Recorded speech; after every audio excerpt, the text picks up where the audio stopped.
કુટણખાના, દારૂ, જુગારના અડ્ડા અને ડ્રગ્સના કાળા કારોબારમાંથી જે મંત્રી કમાય એને ગુજરાત અને ભારત ભૂમિનો ગદ્દાર કહેવાય. આવા ગદ્દારોની સામેની આ પ્રેસ કોન્ફરન્સ છે. થરાદના મારા હલ્લાબોલના પ્રકરણ બાદ આપ જોઈ રહ્યા છો કે સમગ્ર ગુજરાતમાં ગુજરાતની સામાન્ય જનતાનો, તમામ ગુજરાતી ભાઈ બહેનોનો, તમામ જ્ઞાતિ ધર્મ અને પ્રદેશના લોકોનો એક જબરદસ્ત જુવાળ જોવા મળી રહ્યો છે.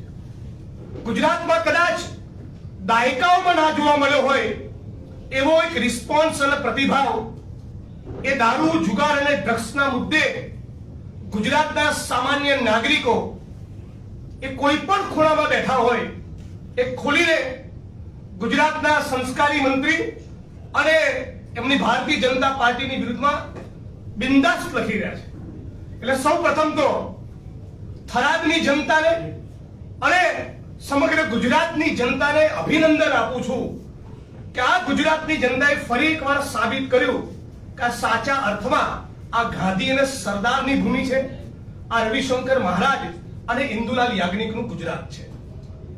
સાથીઓ, બહુ જ દાયકાઓથી આપણે ઘણા સમયથી જોઈ રહ્યા છીએ કે 33 જિલ્લામાં 250 થી વધારે તાલુકામાં જાણે કાનૂન અને બંધારણના ધજિયા ઉડતા હોય એ પ્રમાણે જુગારના અડ્ડા, કુટણખાના, દારૂના અડ્ડા અને હવે તો ડ્રગ્સનો વેપલો ચારે બાજુ ચાલી રહ્યો છે. મને બરાબર યાદ છે કે 2017 ની વિધાનસભાની ચૂંટણી અને 2019 ની પાર્લામેન્ટની ચૂંટણીમાં હું આખા દેશમાં એક્ટિવ હતો ત્યારે પણ ડ્રગ્સના મુદ્દે આટલું બોલવું પડે એટલો ડ્રગ્સનો ફિનોમિના, એટલો ડ્રગ્સનો પ્રશ્ન આપણા ગુજરાતમાં એટલો બધો નહોતો. ક્યાંક થોડી ઘણી ઘટનાઓ સામે આવતી, પણ છેલ્લા 5 વર્ષમાં જે પ્રમાણેનું ડ્રગ્સ ગુજરાતમાં ઠલવાયું છે, જે પ્રમાણે ગુજરાતમાં ડ્રગ્સનો કારોબાર શરૂ થયો છે, જે પ્રમાણે ગુજરાતના વિવિધ વિસ્તારોમાં ગુજરાતમાં ડ્રગ્સ ઉત્પાદન કરતી, ડ્રગ્સનું મેન્યુફેક્ચરિંગ કરતી કંપનીઓ પકડાઈ છે, એ સ્પષ્ટપણે દેખાઈ રહ્યું છે કે રાજ્યની સરકાર અને પોલીસના સંપૂર્ણ આશીર્વાદ અને રહેમ નજર વિના આ ડ્રગ્સનો કારોબાર શક્ય નથી. મીડિયામાં અને વિધાનસભાના મંચ ઉપર કેટલી કિંમતનું ડ્રગ્સ પકડાયું એને આ પ્રેસ કોન્ફરન્સના માધ્યમથી હું ચેલેન્જ કરી રહ્યો છું. હું નથી માનતો કે સાચો આંકડો વિધાનસભાના મંચ ઉપર પણ જાહેર કરવામાં આવી રહ્યો છે. હું માંગણી કરું છું, આ વ્હાઇટ પાવડરના મુદ્દે ભારતીય જનતા પાર્ટીની સરકાર વિધાનસભાનું સ્પેશિયલ સત્ર બોલાવીને વ્હાઇટ પેપર જાહેર કરે. મારી શુદ્ધ જાણકારી પ્રમાણે સબ્જેક્ટ ટુ કરેક્શન ભૂલ થતી હશે, હું માફી માંગીશ, પણ મારી શુદ્ધ જાણકારી પ્રમાણે ગુજરાતના કોસ્ટલાઇન દરિયાકાંઠા પરથી અંદાજિત 64,000 કરોડ રૂપિયાનું ડ્રગ્સ પકડાયું છે. તો આજે એક ગુજરાતી જાણવા માંગે છે, આ ડ્રગ્સ આપણા ગુજરાતમાં મંગાવી કોણ રહ્યું છે, કોના માધ્યમથી આવી રહ્યું છે? આમાં રાજ્યની પોલીસ, ભ્રષ્ટ અધિકારીઓ, ગૃહ વિભાગની શું મિલીભગતને સામેલગીરી છે? આના ડિસ્ટ્રીબ્યુટર અને સપ્લાયર કોણ છે? કોણ છે આને એન્ડ યુઝર? એ શું ચાલી રહ્યું છે આપણા ગુજરાતમાં કે શાળાઓની બહાર, કોલેજીસની બહાર, હોસ્ટેલોની અંદર, યુનિવર્સિટીની બહાર છડે ચોક ડ્રગ્સ મળી રહ્યું છે. ગાંધી અને સરદારના ગુજરાતમાં આવો દિવસ ભૂતકાળમાં ઇતિહાસમાં આપણે કદી નથી જોયો. આ ગુજરાતના ગૌરવ અને ગુજરાતની અસ્મિતાને ખંડિત કરવામાં આવી રહી છે. આપણા ગુજરાતના લલાટ ઉપર કલંકની કાળી પીળી ભારતીય જનતા પાર્ટી લગાડી રહી છે. હું સવાલ પૂછી રહ્યો છું, કોણ છે ગુજરાતનો બદમાશ મંત્રી જે ગુજરાતની વર્તમાન યુવા પેઢીની ધમની અને શીરામાં એ ડ્રગ્સ ઘુસેડી રહ્યો છે? એ માણસને કોંગ્રેસ પાર્ટી અને ગુજરાતી તરીકે કોઈ પણ સંજોગોમાં અમે છોડવાના નથી. અને સવાલ એ પૂછીએ છીએ કે આટલા દિવસથી મીડિયામાં, સોશિયલ મીડિયામાં, આમ જનતામાં આટલો ઉકળાટ છે, ચારે બાજુ લોકો કોમેન્ટ્સ કરી રહ્યા છે, પોતાની પ્રતિક્રિયા આપી રહ્યા છે, રેલીઓ કરી રહ્યા છે, આવેદન પત્રો આપી રહ્યા છે, અને છતાં ચિંતન શિબિરમાં મંજીરા વગાડનારી આ ભારતીય જનતા પાર્ટીની સરકારના મુખ્યમંત્રી એક શબ્દ બોલવા તૈયાર નથી. માનનીય ભૂપેન્દ્રભાઈને સવાલ પૂછું છું, તમારે આ મુદ્દે કંઈ કહેવાનું થતું નથી કે તમને મજા પડી રહી છે કે લોકો હર્ષ સંઘવીનો દાવ લઈ રહ્યા છે? એ સવાલ પૂછવા માંગુ છું. માનનીય મુખ્યમંત્રી ભૂપેન્દ્રભાઈ, તમારા પેટનું પાણી કેમ નથી હલતું? તમારા જ વિધાનસભા ક્ષેત્રમાં બહેન દીકરીઓ માતાઓ વિધવા થઈ રહી છે દારૂના કારણે. તમારા જ વિધાનસભા ક્ષેત્રની અંદર પણ ક્યાંક ને ક્યાંક ડ્રગ્સ મળી રહ્યું છે. હર્ષ સંઘવીના વિધાનસભા ક્ષેત્રની અંદર પણ દારૂના અડ્ડા ચાલી રહ્યા છે. મેં અગાઉ પણ કહેલું, દ્વારકા, સોમનાથ, ખોડલધામ, ઉમિયાધામ, અંબાજી, વડતાલ, આખા ગુજરાતના હિન્દુ ભાઈ બહેનોની આસ્થાના પ્રતીક એવા મંદિરોની 2-3 કિલોમીટરની ત્રિજ્યામાં બેફામ નિર્લજ્જ બનીને બુટલેગરો દારૂના અડ્ડા ચલાવી રહ્યા છે, અને ક્યાંક ક્યાંક ડ્રગ્સ પણ મળી રહ્યું છે. શું કહેવાનું થઈ છે ગુજરાતની સરકારને? ગુજરાતની 6.5 કરોડ જનતા વતી એક જ ડિમાન્ડ છે. ગુજરાતના ગૃહમંત્રી મિસ્ટર હર્ષ સંઘવીનું રાજીનામું જોઈએ, નથિંગ લેસ ધેન ધેટ. એનાથી ઓછું કઈ નહીં ખબર. આ 8 ચોપડી પાસ ગૃહમંત્રીને સત્તાના કોઈ સ્થાન ઉપર લેવાનો અધિકાર નથી.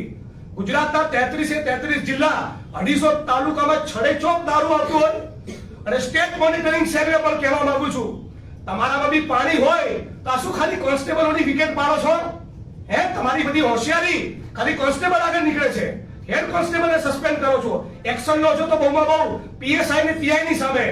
થરાદમાંથી, સાબરકાંઠામાંથી, બનાસકાંઠામાંથી, ભરૂચમાંથી નીકળેલો જે દારૂ, બનાસકાંઠા થરાદમાંથી નીકળેલો દારૂ જે પાટણ, મહેસાણા અને ગાંધીનગર થઈને અમદાવાદ, ખેડા અને બાલાસિનોર સુધી જાય છે, એના રસ્તામાં આવતા એલસીબી ના પોલીસ ઇન્સ્પેક્ટરો શું કરે છે? તમારું એસએસજી શું કરે છે? તમારું સ્ટેટ આઈબી શું કરે છે? તમારી લોકલ ક્રાઇમ બ્રાન્ચ શું કરે છે? તમારું સેન્ટ્રલ આઈબી શું કરે છે? તમારું ગૃહ વિભાગ શું કરે છે? ત્યારે તમારું સ્ટેટ મોનિટરિંગ સેલ સવાલ કેમ નથી પૂછતું કે આમાં જિલ્લા પોલીસ વડાની શું ભૂમિકા છે? ટાર્ગેટ કરવા હોય જિગ્નેશભાઈને તો નાના પોલીસ કર્મચારીઓના હાથો બનાવો છો. અરે શરમ આવવી જોઈએ તમને. હેડક્વાર્ટરમાં રહેનારા પોલીસના નાના કર્મચારીઓના પરિવારોની કાન ઉપર બંદૂક મૂકી ટ્રાન્સફરની ધમકી આપી જિગ્નેશભાઈની સામે ઉશ્કેરો છો. મારું તો આનાથી પેટનું પાણી બી નહીં હલે. મિસ્ટર સંઘવી, સમજી લેજો, ગુજરાતની જનતા બરાબર તમને ઓળખી ચૂકી છે. તમે જ્યારે પોલીસ કોન્સ્ટેબલ ભાઈ બહેનો યુનિયનની વાત કરે ત્યારે અમે ટંકાની ચોટ ઉપર સમર્થનમાં ઉભા રહીએ છીએ. પોલીસ તાનાના કર્મચારીઓ જ્યારે ગ્રેડ પે ની વાત કરે, ફિક્સ પગાર, આઉટસોર્સિંગ કોન્ટ્રાક્ટ નાબૂદીની વાત કરીએ ત્યારે મીડિયા સમક્ષ બોલવાનું હોય, જાહેર સભાના મંચ પર બોલવાનું હોય કે ગુજરાતની વિધાનસભાનો મંચ હોય, અમે આ નાના કર્મચારીઓની પડખે ઉભા રહ્યા છે. તમારા ઉચ્ચ આઈપીએસ અધિકારીઓ જ્યારે નાના કોન્સ્ટેબલ, પીએસઆઈ, પીઆઈ ને ટાર્ગેટ કરે ત્યારે અમે એમનો પક્ષ લેતા હોય છે. મારી સામે ઉશ્કેરણી કરવાની વાત કરો છો. અને મેં શું કહ્યું હતું થરાદની મીટિંગમાં? જે પણ માણસો ખોટું કરતા હશે, કે ધારાસભ્ય હોય, સંસદ સભ્ય હોય, મંત્રી હોય, બિઝનેસમેન હોય, એડવોકેટ હોય, મીડિયા કર્મી હોય કે પોલીસ વાળો હોય, જે પણ ખોટું કરે એ ભોગવે. જે દારૂ, જુગાર, ડ્રગ્સમાંથી કમાય છે એના પટ્ટા ઉતરે. આ વાક્ય ઉપર આજે પણ હું અડીખમને અકબંધ છું. મારી સામે તમે જેટલા પ્રોટેસ્ટ કરાવશો, સોશિયલ મીડિયાની બધી કોમેન્ટ વાંચી લેજો, આવડી ગાળો તમને પડી રહી છે. મિસ્ટર સંઘવી, તમને નામ જો ગાળો પડી રહી છે. આ છે ગુજરાતની જનતાનો સાચો મૂળ. રાજ્યના પોલીસ વડા, ભારતીય જનતા પાર્ટીના પ્રદેશ પ્રમુખ મિસ્ટર સંઘવી, એમના પ્રવક્તા, 4 જણાએ મારું નામ લીધા વગર ઇનડિરેક્ટ કોમેન્ટ કરી, પણ 4 માંથી એક માણસ એવું ના કીધું કે હા આપણા ગુજરાતમાં હવેથી ડ્રગ્સ વેચાવા નહીં દઈએ. એક પણ માણસ એવી ગુજરાતની જનતાને હૈયા ધારણ નહીં આપી કે હવે આ ગુજરાતમાં ડ્રગ્સનો કારોબાર નહીં થાય, હવે ગુજરાતમાં કુટરખાના નહીં ચાલે, હવે ગુજરાતમાં દારૂ, જુગારના અડ્ડા નહીં જોવા મળે, હવે હિન્દુ ધર્મની આસ્થાના પ્રતીક મંદિરોની ફરતે જિગ્નેશભાઈ આવી કોઈ ફરિયાદ નહીં કરવી પડે. અને ચેલેન્જ આપું છું ગુજરાતના ડીજીને, ગુજરાતના હોમ સેક્રેટરીને અને ગુજરાતના મુખ્યમંત્રીને. બીજું બધું તો ઠીક, આદરણીય હર્ષભાઈ સંઘવી અને આદરણીય ભૂપેન્દ્રભાઈ પટેલના વિધાનસભા ક્ષેત્રમાંથી દારૂ, જુગારના અડ્ડા બંધ કરીને બતાવો. જે પત્રકાર મિત્રે વિધાનસભા માનનીય સીએમ સાહેબની ત્યાંથી દારૂના અડ્ડા ડ્રોનના મારફતે એક્સપોઝ કર્યા, તેને એપ્રિશિએટ કરવાનો હોય, એસીપી ડીસીપી સામે કાર્યવાહી કરવાની હોય, એમનો ખુલાસો માંગવાનો હોય, એના બદલે પત્રકારને ટાર્ગેટ કરીને એને જેલમાં નાખવાની વાત કરી, એની પર બીજી એફઆઈઆર કરી. ગુજરાતની 6.5 કરોડ જનતાને કહીએ છીએ, તમે ત્યારે દારૂ જુગાર ડ્રગ્સના મુદ્દે સોશિયલ મીડિયામાં ખુલીને બોલો. ટૂંક સમયમાં અમે હેલ્પલાઇન નંબર પણ જાહેર કરવાના છીએ. ગુજરાતના 33 જિલ્લાના જિલ્લા પ્રમુખો કોંગ્રેસ પાર્ટીના, તમામ તાલુકા પ્રમુખોના મોબાઈલ નંબર એ તમારા માટે હેલ્પલાઇન નંબર જ છે. તમે કોઈના બાપની ચિંતા કર્યા વગર વિડીયો અપલોડ કરો સોશિયલ મીડિયામાં, મને ટેગ કરો, અમારા પ્રદેશ પ્રમુખ માનનીય અમિતભાઈ ચાવડાને ટેગ કરો, કોંગ્રેસ પાર્ટીને ટેગ કરો. આ મુદ્દે કોઈ કોમ્પ્રોમાઇઝ ચલાવી લેવામાં નહીં આવે. અને ફરી કહું છું, ગુજરાતના કોઈ પણ નાગરિકોને દારૂ જુગાર ડ્રગ્સના મુદ્દે એક્સપોઝ કરવા બદલ ટાર્ગેટ કરવામાં આવ્યો તો કોંગ્રેસ પાર્ટી તરીકે બિલકુલ અમે ચલાવી લેવાના નથી.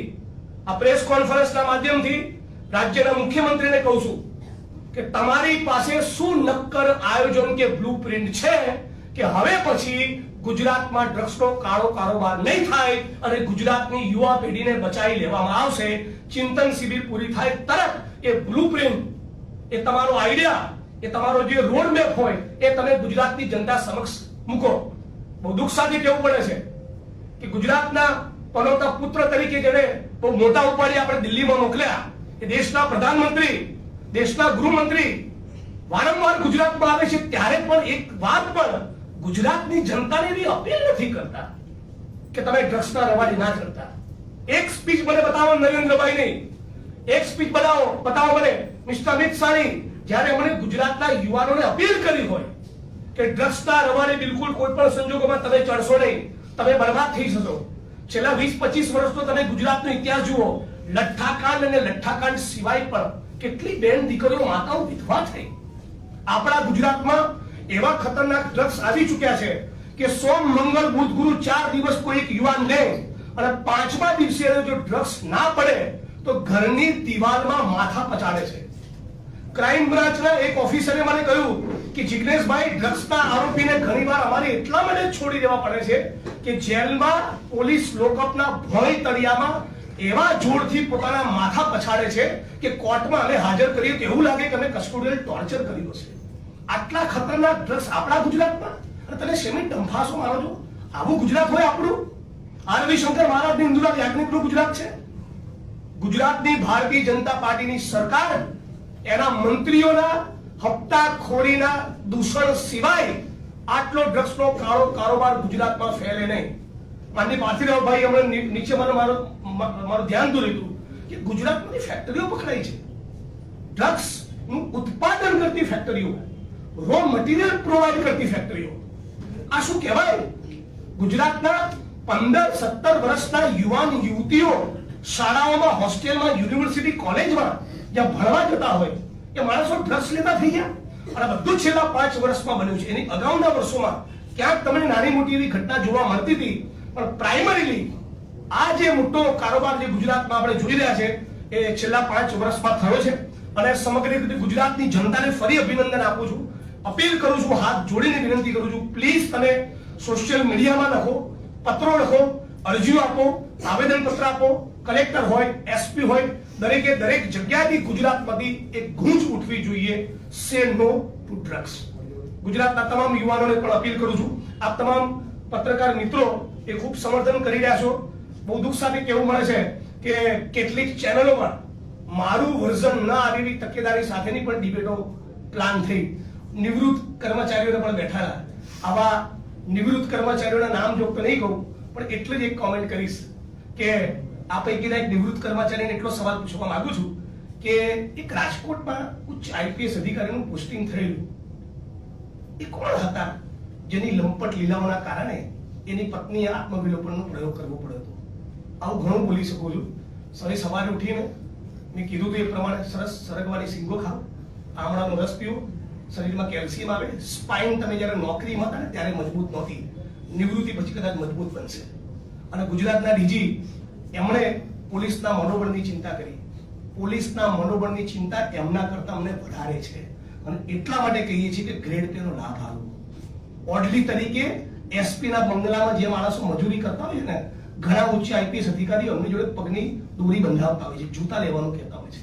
આ પોલીસના નાના કર્મચારીઓની પડખે અમે છીએ. એટલે આશા રાખું છું કે રાજ્યની સરકાર એ મને ટાર્ગેટ કરવાના બદલે ટાર્ગેટ ડ્રગ પેડલર્સ અને રાજ્યના બુટલેગરોને કરશે. આપ સૌનો ખૂબ ખૂબ આભાર. તમારા કોઈ પ્રશ્નો હોય અને પાર્થિવભાઈને કંઈ ઉમેર હોય તો. કોઈ મિત્રોના પ્રશ્નો હોય તો. આપણે કહ્યું કે વધારે ડ્રગ્સ પકડાય છે તો મુદ્રા પોર્ટ પરથી પકડાય છે તો બિલકુલ અદાણીના મુન્દ્રા પોર્ટ પરથી પણ ડ્રગ્સ પકડાયું છે. મિઝોરમની પોલીસ આવીને અહીંયા ધરપકડ કરવી પડી એટલે ગુજરાતનો સ્ટોક ડ્રગ્સનો એ મિઝોરમ જઈ રહ્યો છે. તમે ઇમેજિન કરો. અને મને તો સવાલ થાય અદાણીનું મુન્દ્રા પોર્ટ બનાવ્યું છે ને એટલે અદાણીને પકડીને એની પૂછપરછ કરવી જોઈએ. બિલકુલ કરવી જ જોઈએ. બીજું જિગ્નેશભાઈ આપણે કહ્યું કે ગુજરાતની અંદર આટલું બધું ડ્રગ્સ વેચાતું હોય તો ઇન્ડિયન પોલિટિકલ સર્વિસ જે આઈપીએસ બની ગઈ છે એની મિલકતોની 2 નંબરની મિલકતોની કુટુંબીજનોની તપાસ કરે. કેમ નહીં થવી જોઈએ? ચોક્કસ થવી જોઈએ. બિલકુલ થવી જોઈએ. મોટાભાગના આઈપીએસ મેં કીધું એ પ્રમાણે જ્યાં એસએમસી કે જિલ્લા પોલીસ વડાઓ બધા રેડ કરાવે છે ત્યારે વિકેટ કોની પાડે છે? સસ્પેન્ડ કોને કરે છે? પીએસઆઈ ને, પીઆઈ ને, કોન્સ્ટેબલ ને, હેડ કોન્સ્ટેબલ ને.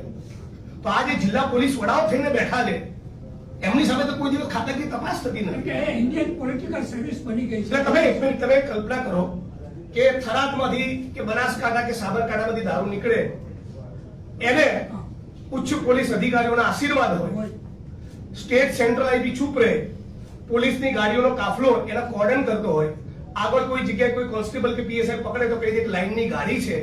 આ બધા જ માણસો ક્રિમિનલ એક્ટમાં ઇન્વોલ્વ છે. પણ તકલીફ એ છે, દુઃખ એ છે કે ઉચ્ચ આઈપીએસ અધિકારીઓની સામે રાજ્યની સરકાર પગલા નથી ભરતી, ટાર્ગેટ કરે છે નાના પોલીસ કર્મચારીઓ.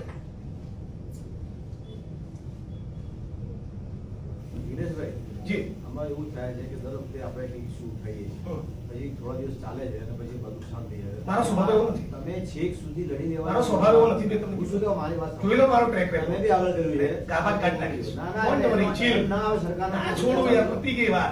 રેકોર્ડ કરી નાખો સ્પીચ. આટલા બધા મીડિયા વાળા છે. બધું પતી જાય સુધી ચાલુ રાખશો ને. આનું જ રાખીશ. તમે લખતા રહેજો.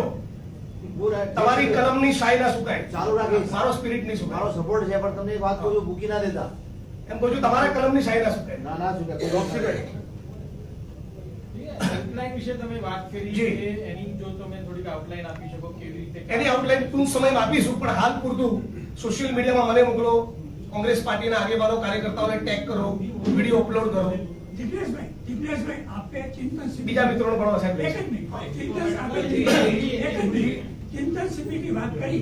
20 વર્ષથી મોદીએ ચાલુ કરેલી ચિંતન શિબિર પછી આટલો ભ્રષ્ટાચાર, આટલો ગેરરીતો વધી ગયો ગુજરાતમાં, તો ચિંતન શિબિરનું અર્થઘટન શું કે ફળશ્રુતિ શું? કઈ નહીં, કશું જ નહીં. Failure, complete failure, disaster. જિગ્નેશભાઈ, પૂર્વ આઈપીએસ અધિકારીએ એવું કહ્યું કે પટ્ટા ઉતારવા હોમ મિનિસ્ટર બનવું પડે. જે પણ માણસ ખોટું કરે એના પટ્ટા ઉતરે. કોણ ઉતારે? રાજ્યની સરકાર ઉતારે. અને સોશિયલ મીડિયામાં જિગ્નેશભાઈ એવું કહેવામાં આવે છે કે જિગ્નેશભાઈ આ કાર્ય પબ્લિસિટી લેવા માટે કરે મને પામે પબ્લિસિટી મળેલી છે. ગુજરાતના સીએમ કરતા દેશમાં વધારે વપરાય છે. એવો પ્રોબ્લેમ નથી આપણને. નહીં એવું કહે છે. આ તો સમયની અનુકૂળતા નથી ને એક ફિલ્મો બી કરું સાઉથમાં.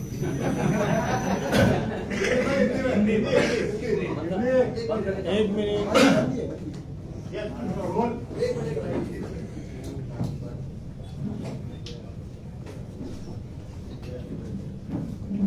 સોશિયલ મીડિયામાં અત્યારે આમ કોઈ પણ આવી કેમ્પેન હોય ને તો 60-40 નો રેશિયો. જીતેન્દ્રભાઈના સમર્થનમાં 60 હોય તો 40 મારી બાજુ હોય, અથવા તો 70-30 હોય, અથવા તો 80-20 હોય. અત્યારે 98-2 ચાલી રહ્યું છે. 98% લોકો સરકારની વિરુદ્ધમાં લખી રહ્યા છે. ઇનફેક્ટ ત્યાં સુધી તમને કહું, જે ન્યૂઝ ચેનલે મારી સામે ગાંધીનગર ને કમલમની સૂચનાના પગલે પ્રોપેગેન્ડા વાળી સ્ટોરીઝ ચલાવી હતી ને, એમને બી એટલી અનંત ગાળો પડી છે કે હમણાં બી પ્રો જિગ્નેશ સ્ટોરીઝ કરવી પડી છે. કોના માટે કહું છું ખબર પડી ગઈ કેમ હશે.